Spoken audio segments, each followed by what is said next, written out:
Kakek Tarman kini tampung 5 wanita sekaligus seusai viral nikah pakai mahar cek 3 miliar rupiah.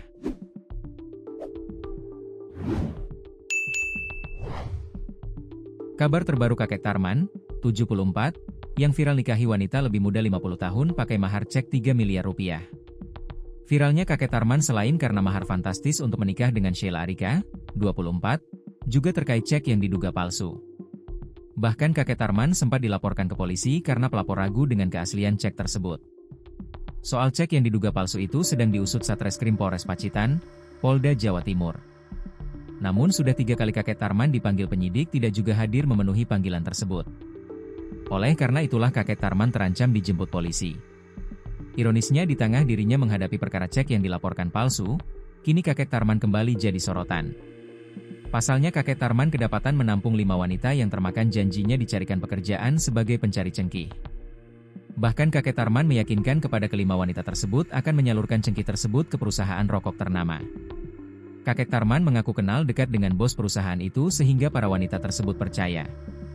Dikutip dari tribunsumsel.com, kakek Tarman diduga menampung 5 orang wanita di sebuah rumah di Kecamatan Sukorejo, Kabupaten Ponorogo, Jawa Timur, Jatim. Kasus ini mencuat setelah Iwan, warga Lamongan, melapor ke Polsek Sukorejo untuk mencari ibunya, Sunti, yang sudah sebulan tidak pulang. Iwan menduga ibunya berada di wilayah hukum Polsek Sukorejo. Polisi dari Polsek Sukorejo mendatangi lokasi, setelah menerima laporan dari warga. Setelah melakukan penelusuran, polisi menemukan Sunti di rumah milik Fatoni di Kecamatan Sukorejo.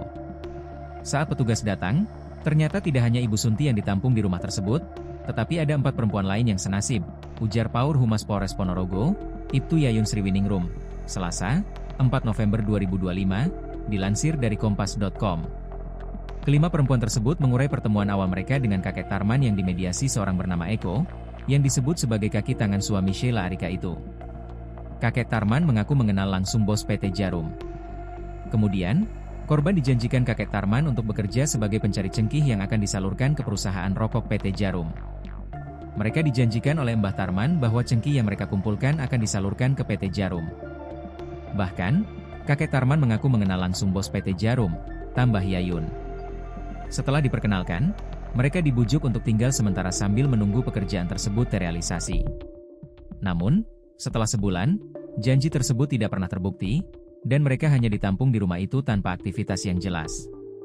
Meski demikian, pihak kepolisian menyatakan bahwa belum ada unsur pidana dalam kasus ini. 5 orang ini belum mengalami kerugian material. Tidak ada uang yang disetorkan, jadi saat ini masih sebatas janji dan belum mengarah ke penipuan, ungkap Yayun.